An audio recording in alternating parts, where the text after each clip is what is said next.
Live from the art house. Sorry, live from the art house of Arthouse Porn Legends studio. Studios. Oh, just kidding. Wait. I had this whole thing and I got all mixed up. Sorry. No, live from the Arthouse Studios. This is the Movie Dude Eric, and welcome to our first ever film chat interview series that we're doing called FilmViews. And obviously, because he is just that awesome, meet our first guest. Hey guys, it's me, Jonolobster. So, Mr. Lobster, Sir. but before we get started, I'm aware that you actually saw a very special movie very recently. That had you interested from the first time that you heard about it. In fact, if I'm not correct, I was the one who told you about it. Right. So like you and like four other people all told me about the new Colin Farrell film, The Lobster, from a Greek filmmaker whose name is escaping me. I know it starts with a Y. Yeah. But I actually saw his movie Dogtooth, and Sure. that was a batshit crazy movie. From what I've read, yeah. It is. So this one's called The Lobster. It's got Colin Farrell, who I enjoy, Rachel Weisz, who's great, Leah Seydoux, John C. Reilly, Ashley Benson, Olivia Colman, Ben Whishaw Q is in it, and a bunch of other people that you'll probably recognize show up in it. And the conceit of the film is that if you don't find a romantic partner who you're like perfectly suited for, you'll get turned into an animal, and you get to pick the animal. And Colin Farrell, of course, chooses the lobster, the titular lobster. But the film is weird and very strangely filmed, and the acting especially is unlike anything I've seen out of like a Wes Anderson film. Is that kind of his way of saying "eat me"? Out of curiosity, if he doesn't find the love of his life? No, he has a very well rationed explanation for why he wants to be a lobster, including he kind of mentions that they might be immortal, which science is yet to disprove. So, I see. So we haven't fully ventured into the life cycle of a lobster. Right. I've got a book behind me on the shelf all about it. I can go over and grab that. But among the theories about lobsters, male lobsters are fertile for life, which is unusual. And scientifically speaking, they may or may not be able to live forever because they constantly are regenerating cells and things like that. So science is the jury's still out on that one, but for the reasons that he gives, a lobster is a good pick. Now, I'm not going to spoil the movie, but the film does not venture into that territory. We don't get to see Colin Farrell transform into a lobster, but where it goes is pretty interesting. Well, from what I've seen of Dogtooth, he's not really interested in details as much as kind of making points. But out of curiosity, without giving spoilers, what was your impression of the film? It was certainly very interesting. I will say that it was troublesome. The pace was troublesome. It's about an hour and 40 minutes, and it drags a bit in spots. You can see kind of why the filmmaker made the choice to have it drag, and certainly the performances from all the actors are very understated. So there's no moment in the film when it really kind of like rallies the excitement, so to speak. It just kind of plods along. It is engaging in kind of an interesting way.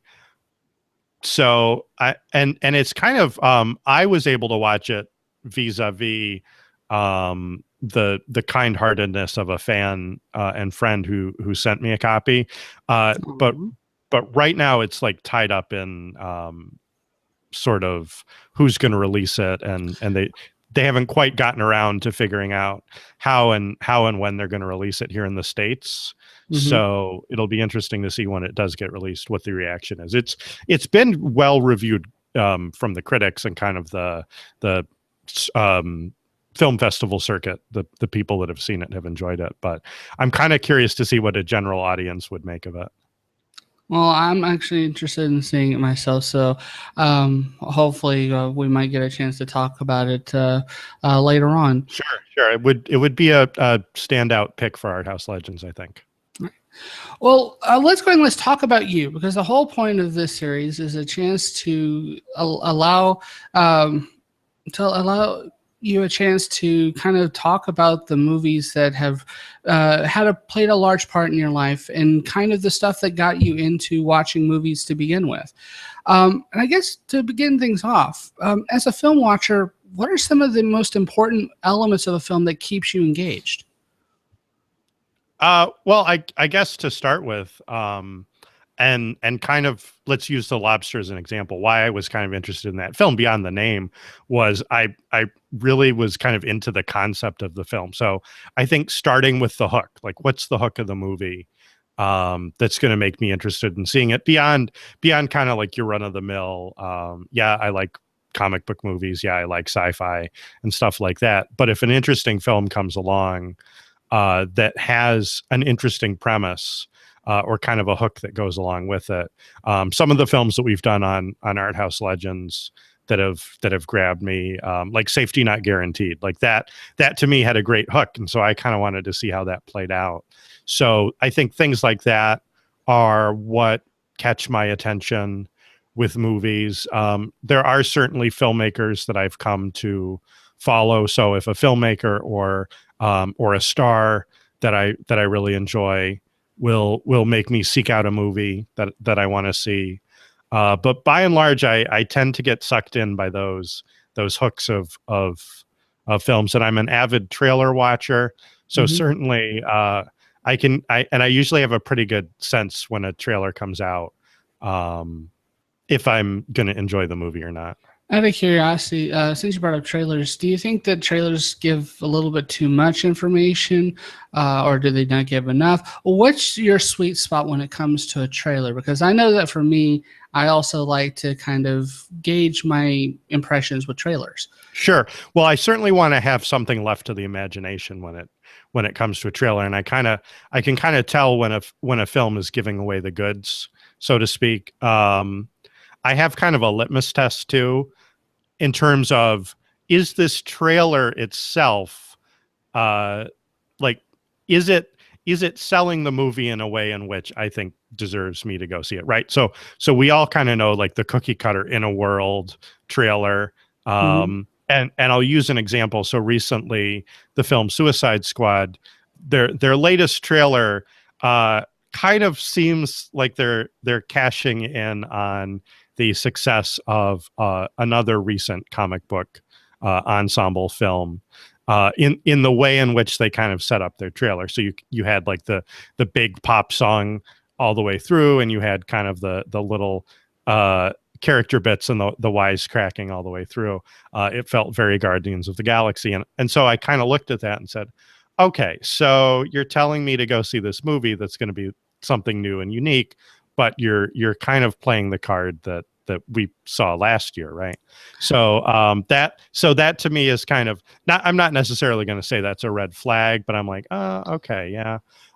For instance, with animated films, right? So it's kind of tough to do trailers for animated films, and then book it on the star power, because in a short trailer you don't necessarily recognize all your stars. So for me, the litmus test of whether I know an animated film is going to be good is, do they show me the actors recording the film in the sound booth, recording the film? And by and large, when I see the actors in the booth, I go, okay, no, I want to stay away from that movie, because if you're trying to sell me the movie, the animated film on face recognition, it's probably not going to be that great. But like Shark Tale, right? But this new trailer for Zootopia is like just an extended scene from the film. So you get like a whole scene of the movie, and it's hilarious. It doesn't tell you really anything about the plot of the film that you need to know. But it's an excellent little bit of this is Are you the talking kind about of the DMV? yeah, the DMV scene with the sloth. It's just an like this is you're like, okay, this is the humor that we're gonna get from the movie, and it sells you based on that, based on the strength of that. So those are some recent examples that I've a good example and a bad example of movie trailers. So, what are the most important films that made you the person you are, that have changed the way you've looked at movies or looked at life in general, if there ever was one? Yeah, that's a great question. I was kind of thinking about a good question for an interview like this, and I might fire this back at you later on.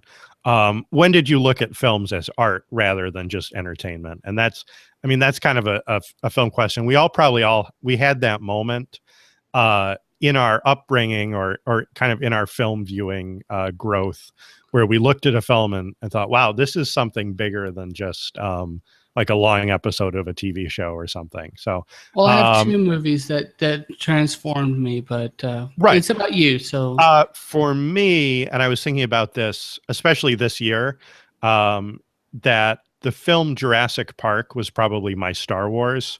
Everyone kind of points to like Star Wars or certainly seeing the first Star Wars films as like a transformative moment for them. And for me, it was Jurassic Park because I was at that age. I was probably like 9 when it came out, but I had all my childhood. I had loved dinosaurs, and so when I heard about that movie, I went out and like as a 9-year-old read Michael Crichton's novel cover to cover multiple times, which is it's a tough read. There's a lot of science and some harsh language that I might have tried out for myself that so how didn't much go soap through. was in your mouth by the end of that summer? What's that? How much soap was in your mouth by the end of that summer? Exactly. Soap and like dinosaur Jurassic Park fruit snacks and stuff like that too. But I totally bought into the merchandising. I had the T-shirt, I had the lunchbox, like everything. And so when the movie did come out, like that was a big thing for me. So seeing it at the theater and watching it and rewatching it on video and stuff like that. So that was a big one for me. In terms of films, I think that have had kind of a transformative experience for me. I tend to like films that are rewatchable. So a lot of the films that I enjoy are fairly complicated, and I'll point to the late 90s spy thriller Ronin with Robert De Niro and John Reno as a film that you have no fucking clue what's going on. Oh, sorry. I forgot. What are we doing? You have no clue. Sorry. I get one, right? You have no clue what is going on in that movie. Probably the first 3 times you watch it. I mean, it's fun with Sean Bean is in it. And like Stellan Skarsgård, like all these like Jonathan Pryce, like all these great actors show up in it, and you watch the movie. But you probably have to watch that a couple times to actually figure out the plot. And that was a movie that I really loved. I was super excited for it. It was kind of it kind of flew under the radar, I felt like, but that's a movie that I'll rewatch again and again. And I love the spy genre and also the spy parody genre, as we've covered on Arthouse Legends. But that's a movie for me that I think I was the right age when that came out. So I remember like knowing that it was coming out and being excited for it and seeing it and rewatching it. And that's the kind of film going experience that I enjoy. Just a little side note. I saw Ronin in theaters. It was one of my first experiences with the stadium seating mega format. Right. That and what was the other one? Event Horizon. Both were, there's a movie. Yeah, they both kind of had a very visceral experience for me because, especially Ronin, because they're using the front of the camera thing that puts you right up in the front of the action. Mm-hmm. I wasn't prepared for it, but I love Ronin, so I understand where you're coming from there. All right, so out of curiosity, I mean, okay, so you have a background in historical research. Some of the episodes that we've talked about in Arthouse Legends, you've been very history centric, and sometimes you've gotten onto movies, Argo, for not being very faithful to history. What are some of your biggest pet peeves that you have with film's portrayal in the of the past? And were there any particular offenders of note? Preferably not one that we've already talked about. Right. I think my biggest pet peeve is when a filmmaker changes something in a film to make it more marketable. And I'll point to a film that almost caused an international incident. Remember U-571, the submarine Enigma code breaking thriller? Yes. Like the president had to apologize to England basically because the filmmakers switched it from a British crew to an American crew, and so that was a marketing decision, I think, to make it more appealing to American audiences because it was a American studio. They had their revenge with The Imitation Game. Sure, right, but that's the kind of a thing where you could have made the exact same movie with a British crew and it would have been just as exciting and all of that. But they said, nope, we're going to make this to make it more marketable, and things like that. I don't have an objection to the interest of making a story more exciting, the interest of making a story kind of fit better within the window of shooting a movie. There's a lot of constraints that you have, and history doesn't always sort of transpire in a filmable way. So when you're trying to translate it, you distill it down a little bit and say, okay, we're going to focus on these points. We're going to play up this angle a little bit to increase the tension, and then just kind of see where that goes. Now, I do remember the Argo discussion, and I think that there's an example where, yes, they did take that kind of artistic license. But to me, I think a story has to earn that in a certain respect too. So, like, I guess Braveheart is an example where, they I had a feeling that was going to come up. Right. But okay, so they had to make some obvious changes there to make it play a little bit better on screen. And I think it really comes down to the filmmaker and the creator to justify that in a reasonable way. You can get away with it more, I think, on some of the more obscure aspects of history. Or you can take the Titanic angle and say, okay, this is historical fiction. We're telling a fictional story within sort of the confines of an event that we all know a lot about. Which I think is okay. Right now, I've really gotten hooked on Hamilton, which is a Broadway musical, and the staging of the story is really interesting because they've cast a very diverse set of actors to play these historical roles. And the creator says, okay, this is the story of America then told by America now. So obviously it looks different. They're rapping and things like that. But he says that's the 21st equivalent of, sort of writing your thesis or your pamphlet, your Federalist Papers, if you will. So to me, that's kind of fun. And I can give that a pass in terms of the historical accuracy, because they're telling us what we needed to know about what happened in kind of an artistic, creative way. And I think you can suspend your disbelief a little bit, but still learn about the history and learn about what happened and why it happened in kind of an engaging way.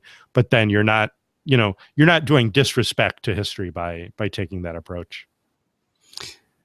Well, since we came to this particular point, I do want to kind of go deeper into this because, especially when it comes to history, it gets very difficult to be able to tell the legend from the realities. I had a conversation recently with someone regarding Pocahontas that they were extremely upset about the historical inaccuracy of it when it was very clearly kind of looking at the legend around those particular events and not the actual historical events. I mean, for crying out loud, we have a talking tree. I don't think that we that we're in too much of the accuracy territory at this Sure. point. But what is your take on historical accuracy and kind of looking at the legend? And where do you think film, where film is in between these two things? Do you think that they should be looking more accurately, or is it okay to kind of get into the wild, crazy legend stuff? Well, okay, so I think that's a really good point. And the one about Pocahontas I think is good because it's a film that deals with a group of people who history hasn't treated that well, Native Americans. And so I think then you get into kind of tricky territory because for the entirety of the span in which Native Americans have been depicted on film, they've been depicted mostly wrong. And so then you get into kind of tricky territory where is it something that is just about the legend, or is this yet another example of Hollywood getting it wrong? And so I think that's the kind of intersection between the two where it gets into difficult territory. And I think in that case, you do have to hold the filmmakers to a little bit of a higher standard and say, yeah, okay, we get it. You're making a cartoon movie, but could you at least get some of the details right? You can still tell your story with the talking tree, but maybe do a little bit better job, do your homework a little bit better in that regard.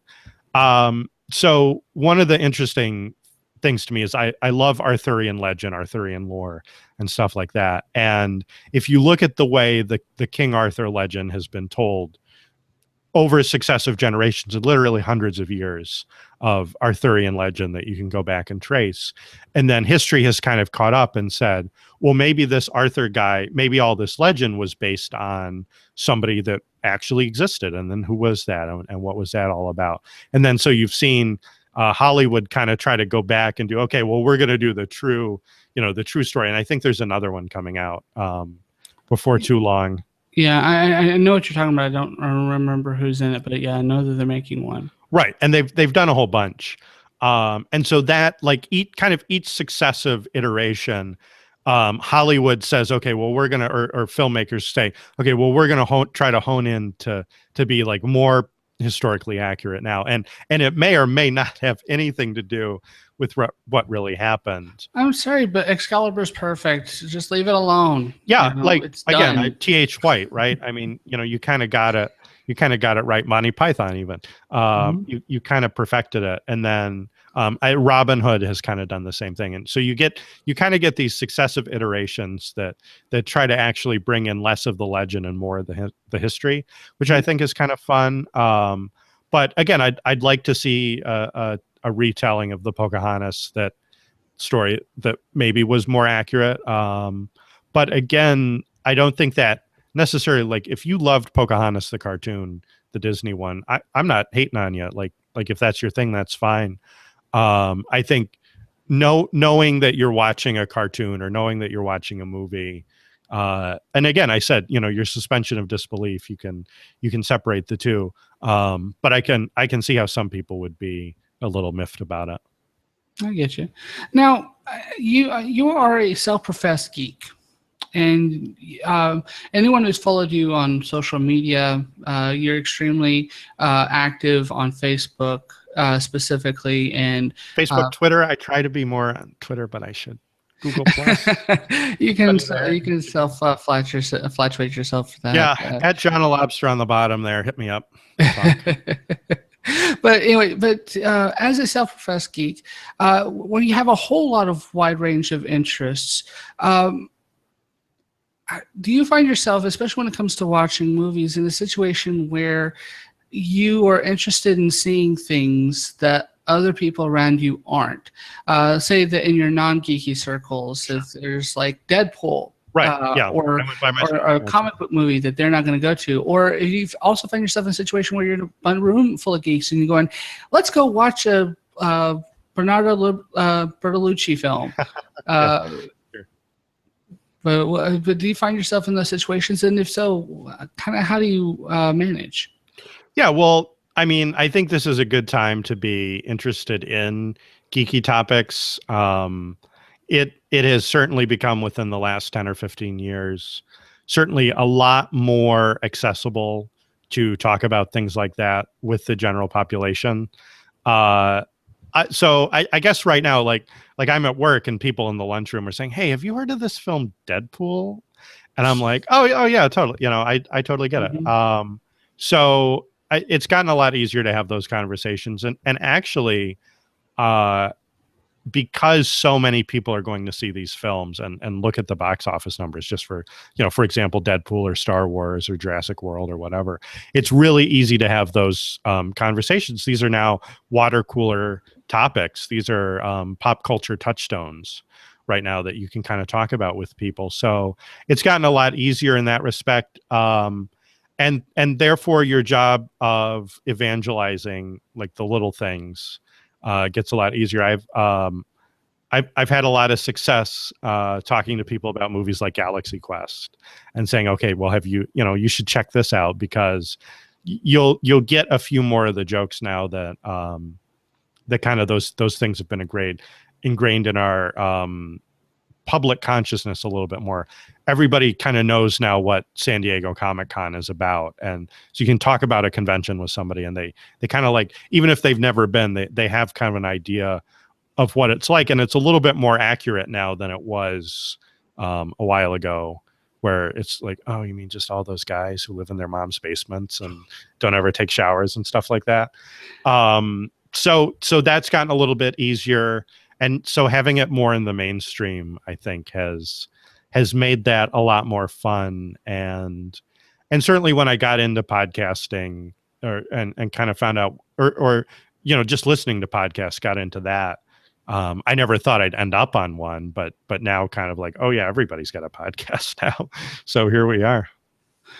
Well, as a podcaster, especially considering that you're now, especially with Arthouse Legends, you're seeing a great deal, a lot more different type of movies. Yeah. And your experiences have been wide and varied. Do you ever find yourself in a situation where you're in a room full of your friends and you're thinking, aha, let's watch a Akira Kurosawa movie, and everyone kind of looks at you like, I don't know what you're talking about, or let's talk about Seven Samurai, or things of that nature.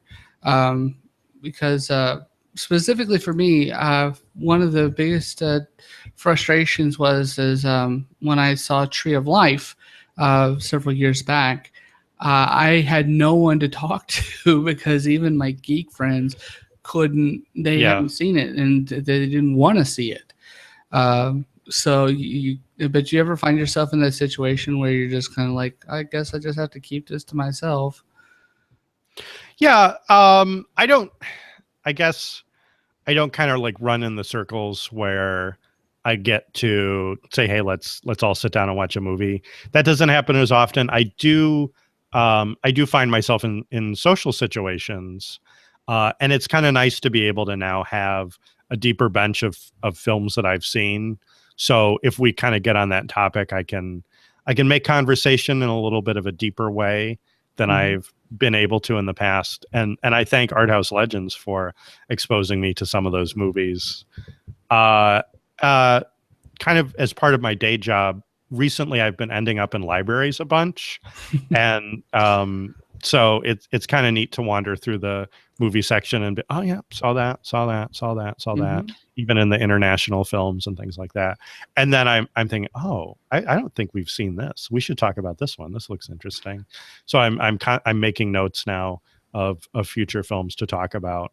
Well, so great segue into the next question I had. Oh, yeah, sure. But I want, because we're right there, I wanted to jump right on it. But as someone that is engaging in film discussion weekly, and not just, and I know that you have other podcasts where you're dealing with a lot more analysis, especially with television. Sure, TV shows, yeah. You're doing a lot of TV shows, but you're also doing film analysis. Do you ever find yourself being a little bit more discerning, probably a little bit more critical of Yeah. the stuff you're watching, going, that's okay, but it's not as good as this thing I've seen over here. I've always been very critical of movies. And I've always kind of been a movie snob, even if I didn't realize it, because usually if it doesn't interest me, I'm like, no, this isn't worth. It isn't even worth going to see if I can kind of tell from the get-go that it's not going to be something I'm going to enjoy. But I think now I have become a little bit more discerning about films, and I've tried to make it a point more recently, and kind of at your urging, to check out more of the Oscar bait movies, the kind of ones that are getting Academy Awards buzz. I'll try to check those out because I know we're going to talk about them. Like, I know that you and I are going to end up talking about them on our show. So, like, I went and saw The Revenant just to kind of see what I thought of it. And so, but again, like, yeah, I kind of now have a better sense when I sit down and watch a movie of what works, what doesn't, what I think is going to resonate with others. I think that's a big thing, because I always kind of try to make my gut predictions for the Oscars to see what I think is going to end up. And lately I've been on a streak, because I'm like, well, who are the Academy Awards voters? They're going to pick movies that they love. So we've seen this rash of show business movies win. The Artist, Argo, Birdman have all won. And I'm like, well, Hollywood just loves a love letter to itself. That's all they really want, is to know that people appreciate them. Huh? Yeah, exactly. Right. So, but it doesn't look like it's going to be one of those movies this year. So now I'm like, nominated this year? Huh? Is one even nominated this year? No. Hail Caesar, I think, would have been the choice, but it didn't make the cut. I think it premiered too late. So that's kind of like the only showbiz movie that's come out. And then I'm thinking, okay, well, what's telling the next best thing? So we'll see this year. I don't really know which way it's going to go. Do you have an intuition or kind of a sneaking suspicion? I have a sneaking suspicion it's going to be Spotlight, but then I'm also kind of like, it's going to be a movie that's a movie maker's movie. So it could go to Fury Road or Revenant, because I think those are two very craft heavy films, not in terms of the acting craft, but in terms of the actual filmmaking craft. So I would have to, I think, put money more on those than necessarily an actor's movie. All I'll say is that if I were Inarritu, I wouldn't find myself in a dark alley with George Miller. He's proven at 75 he's capable of doing some nasty things. Sure. But okay, so let's kind of get to the crux of all this. Name a film that you think is grossly misunderstood, that you wish that more people can appreciate. That you just don't understand why people just don't like it. Yeah. Yeah, it's kind of hard for me to say. I think from in kind of recent memory, there's been two movies that I really loved, and it seemed like the tide turned against them. And I think if you kind of mention them today as like, I really liked John Carter. People, especially in our circles, will either give you a very dirty look, or they might throw their drink in your face or something like that. Or it's not a bad movie. I think it's kind of fun. Right. Like, if I say that I thought that Watchmen was probably a really good comic book adaptation, people would lose their crap, especially the director's cut, I say, is one of the best films of that year. Sure. So, but I think those are some examples. So again, I try to look at movies critically, but there's certain times where the hype kind of turns against a movie, or it just wasn't marketed in the right way, I think. And then, especially if it's something I was looking forward to seeing, and then I do see it, I'm like, well, this is actually pretty decent. I know you're a champion of like Abraham Lincoln Vampire Hunter, which again, like, that's one of those movies which, you're fighting an uphill battle if you try to rationalize it to somebody. But For me, again, I think the funniest thing about that movie specifically, going back to our question about history, is that was a lot more historically accurate than it had any right to be. right, sure, yeah, that's very true. So again, like I personally, those are just two examples of movies where I went and saw them because not because you know, I was personally anticipating them, but on the other hand, like I knew kind of going into it that people weren't as excited about them as I was. So maybe I went in with lower expectations, but um, to me, those are examples of films that I will kind of defend to people and say, well, give this one another chance and keep an open mind because it actually turned out, pretty good. So, on the other side of the spectrum, name a film that you consider is extremely overrated and that you wish people would just shut up about. Oh, that one's kind of tough. That many, huh? I'm trying to think of an example here. Well, that's okay. That one I'm at a loss about. I can't think. See, to me, I'm thinking of films that I like, and then I can't. I'm not really thinking about what other people think. Can you pitch me a couple that you think that might? Well, let's see here. I guess for me, one of the movies that got a whole lot of hype and I just never got into it were specifically the Daniel Craig James Bond movies. Oh, okay, sure, right. Yeah, I remember us kind of talking about that, but I can't side with you on those. So, very few people do. I enjoyed them. Yeah, yeah. All right, well, I think for me, it's probably more in the comedy aspect where it's like a really successful comedy, and it's just humor that does not appeal to me. Trainwreck, huh? No, I kind of like Trainwreck. I'm thinking more in the. I'm not a huge fan of kind of like the gross out comedies, and I'm not really a fan of any of the gore horror films. I much prefer more cerebral horror. Like this new film, The Witch, sounds really interesting because it seems like it's more of that like cerebral horror. It's not trying to like scare you and give you like a boo. It's trying to actually make you like uncomfortable in the sense that you're like, oh, this is really kind of like horrifying. So I guess like obviously for me, like the overblown hype that kind of horror movies have gotten recently, that's just not something I'm interested in. But that's more of a taste thing, I think. I get you.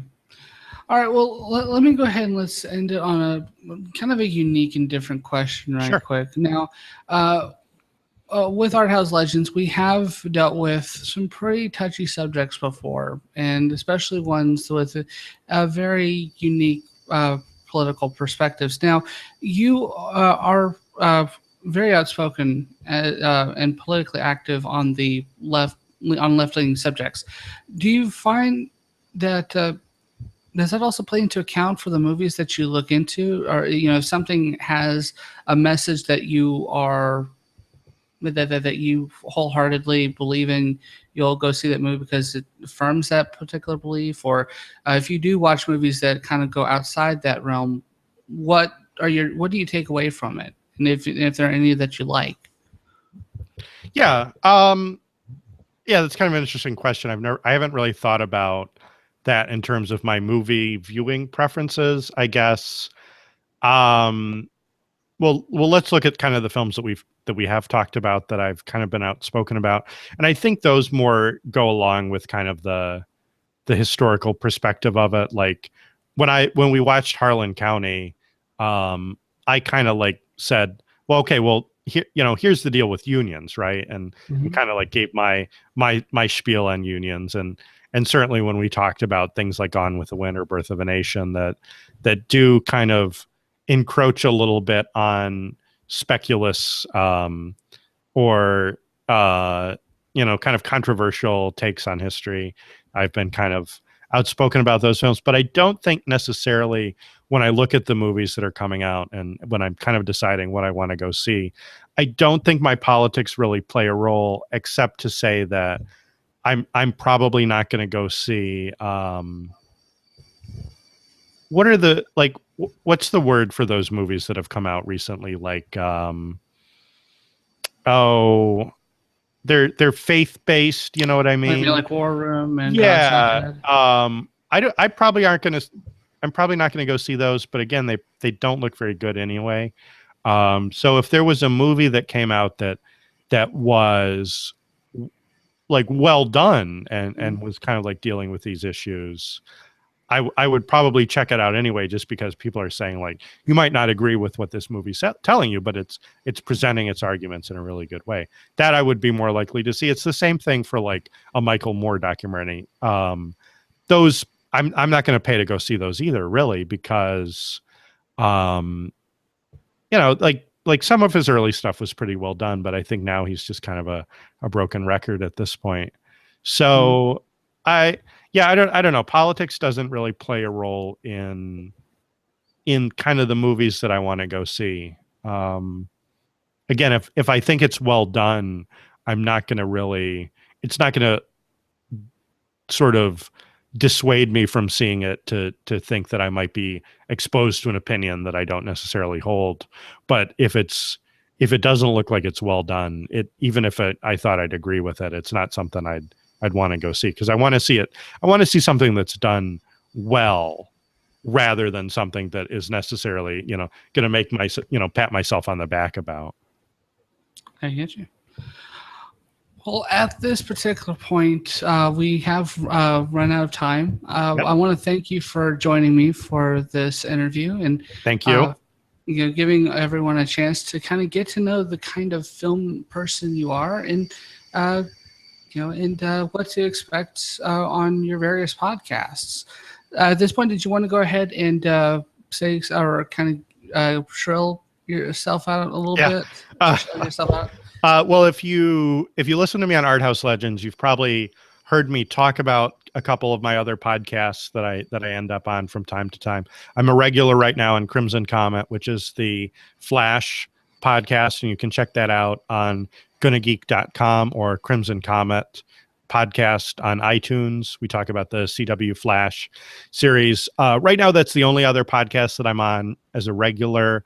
But I will show up from time to time on Legends of S.H.I.E.L.D., which is a Marvel podcast on the Gonna Geek Network. I've talked about Daredevil a couple times on there, and I'm hoping to get on to talk sometime soon about some of the Marvel films that have come out recently, and like Jessica Jones or something like that would be fun to talk about. I've also got some episodes of Gotham Nightline that are still up on gonnageek.com from the first season of Gotham. We gave that up a little bit. Right now, I really wish I had the time to podcast about Legends of Tomorrow, because I'm loving it. Despite, I think, probably it doesn't seem to be like the most popular of the CW verse shows right now, but I'm really enjoying the heck out of it. So I would kind of want to champion that a little bit. And there's always Facebook and Twitter, right? Yeah, hit me up on Twitter at Jonolobster. Facebook, if you know my real name, which I'm not going to put here, but certainly you can find me on Twitter, and I'll get back to you. All right. Well, thank you very much, and I'll thank everyone else for joining us for this episode. Yeah, and again, listen, we're podcasters, so you don't get to see our face that much. You can see my fancy new microphone, and I sound so smooth talking into it, but it's the same one Eric has, so we just leveled the playing field. Yes, but again, if you liked what you heard, please subscribe to the channel and like this video. Just get the word out. But and if you want bonus points, hit me up and tell me who this guy is, or wherever it is down at the bottom of the screen, who that guy is, and how he fits with the lobster. I'm sorry, it looks like the Brundle fly to me, but you're not too far off. But hit me up on Twitter if you figure it out. All right. Well, this is the movie dude, Eric. This is Jonolobster. And good night.